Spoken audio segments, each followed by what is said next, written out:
Previously, I showed you how I resculpted this Breyer model horse. Now I'll show you how I painted her in acrylics and oils step by step.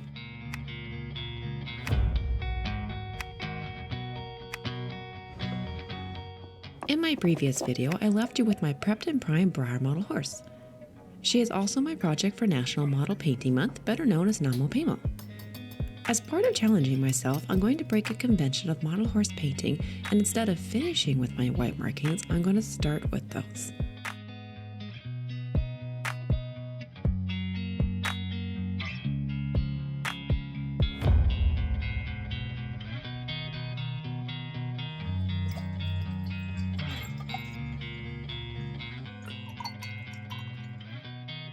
I'm taking my cue from fine art, where artists paint an acrylic underpainting beneath their oil layers.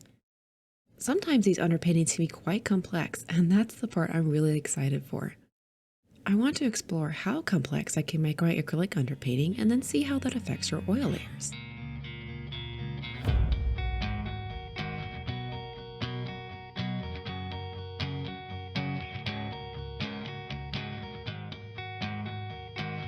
An airbrush session is next. I mix my own airbrush paint using golden fluid acrylics and some airbrush medium to thin them in ratios of 2 parts paint to 1 part medium. I do this because I like the look these paints generate when thinned and because I use them for other art forms, so that saves a buck. The colors I mixed took inspiration from my chestnut oil painting tutorial, which I'll link below. I wanted to show these new mixtures as they are a good example that almost any tutorial or any color recipe can be modified for other media and tweaked to your taste. The airbrush I'm using is technically a detail airbrush and better suited to smaller models, but I've made friends with it. It and I, we're in sync, we've got this. I set my airbrush compressor to roughly 25 psi, which gives me a nice even spray with this paint mixture. I start with the lightest colors and work my way to the darkest colors.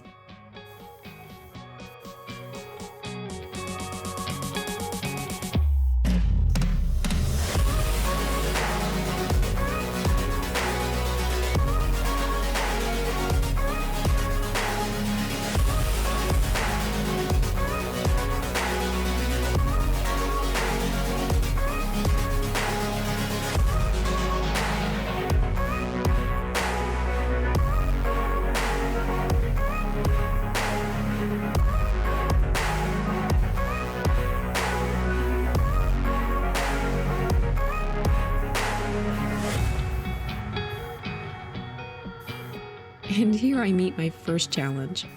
My needle had a tiny bend at the tip I did not spot when I put it in my brush. Bent needles are one cause of splattered paint. I try to bury these splatters with more layers of paint, but that just cues disaster and ultimately makes her too dark. Okay, so we're not in sync, we're not vibing. Luckily, airbrushing is forgiving if you just take a break and come back fresh. And much like with oil painting, it's easily fixed if you kept your layers smooth. Thank goodness I did. After fixing my needle, I use all of my same colors again, repeating my steps and burying the flaws. And sometimes you just gotta believe there's something that'll give you relief. There's something that'll have what you need, what you need. Ta-da! Phew, that was a little scary for a moment. But ooh, that looks nice. I wanted her to look less orange and more neutral in color than my chestnut oil painting tutorial horses, and I think that worked. One of the things I love about NaMoPaMo is that it encourages model horse artists all around the world to challenge themselves, and here I am challenging myself to add a sense of shadow and highlight with their acrylic mane and tail. This will also help greatly reduce how many oil layers I will need to paint later.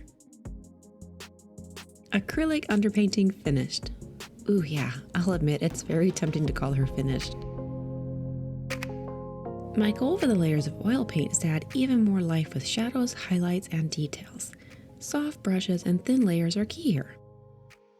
I'm using assorted artist-grade paint brands mixed with small amounts of liquid, which helps speed dry time so I can paint my next layers in 24 to 36 hours.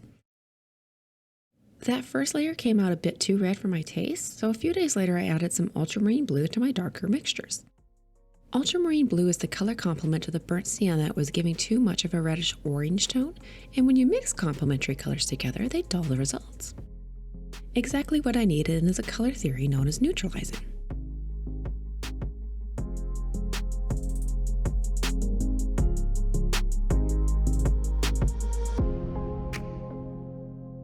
From here out, I use my darker mixtures for shadows and muscle shading. I use mid-tone and lighter colors to build up the highlights. As I paint, I'm thinking about how light falls on a real horse and what that does to their color.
Doesn't that just glow?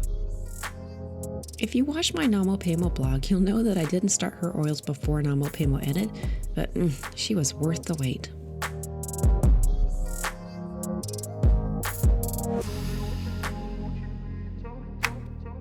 I oil paint my manes and tails in semi-transparent layers using 1 part liquid to about 3 parts paint to give me the transparency.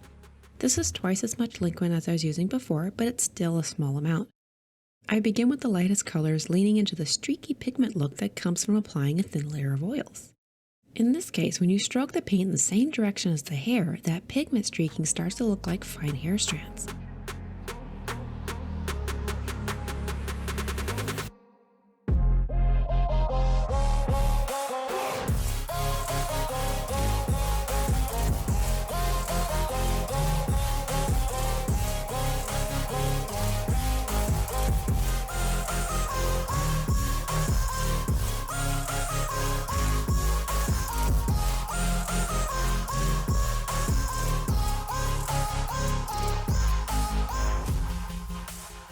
I work in the mid-tone colors, then the darker color, and once I've coated the hair from top to bottom, I let that dry overnight. I love that I get to take my time with oil-painted hair much more than with acrylic painted manes and tails. But the trade-off is that I can only do 1 layer per session, otherwise I risk creating a muddy colored mess if I try to layer too much paint on one session.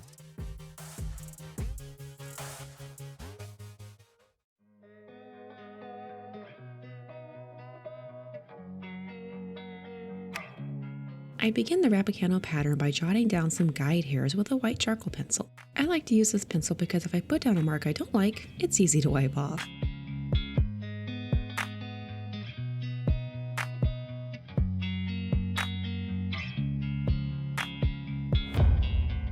I start blocking in large areas of hair using my creamy yellow oil paint mixtures and a technique featured in Heather Bullock's Roning tutorial, linked below, where she uses a frayed filbert brush.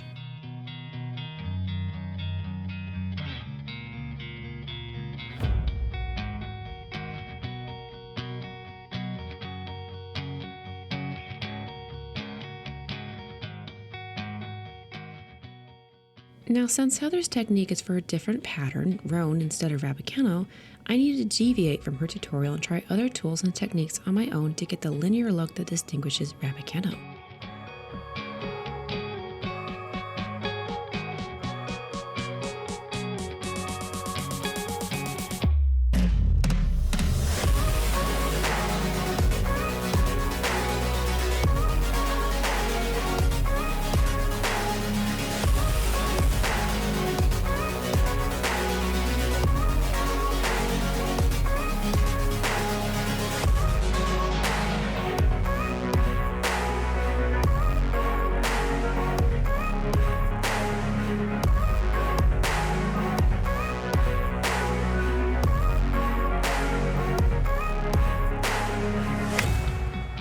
While I find them a bit daunting, eyes are also one of my favorite things to paint because they hold so much of the horse's personality in them. I begin by defining the shape of the eyeballs with a darker color, usually brown or black. I mix off-white for the eye whites, adding a bit of burnt sienna to the mixture so I can paint the very corners of the eye whites with pink. What follows are concentric circles working from dark to light and back to dark. This is a simple, although not always easy way to paint the iris. On larger scales such as this mare, I can use a very pointed round to add some extra detail to the iris before the final step, which is to paint the somewhat rectangular shape of the pupil. The hooves I'm looking forward to, as I really wanted to roll up my sleeves and see what techniques I could try in oil and see how differently the process looks in oil versus the acrylic process I've used over the years. I'm using a lot of the same steps and brushes that I normally use, but this time I'm really leaning into the wet blending, whereas with acrylics I lean into dry brushing. I just wanna make it last. Try to let go of the past. I close my eyes, embrace the blast. Sleepless nights and headaches stack. Restlessness to the back. What's my purpose? What do I grab? A slippery surface, a heart attack. And sometimes you just gotta believe. There's something that'll give you relief. There's something that'll have what you need. What you need. Before varnishing, oils need even longer to continue curing than they do when painting new layers, and I have success waiting about 6 weeks to 2 months depending on how many layers I painted. Once she reaches the 2-month mark, I will varnish her with Winsor & Newton Professional Picture Varnish to protect her paint from scratches, finger oils, and dust.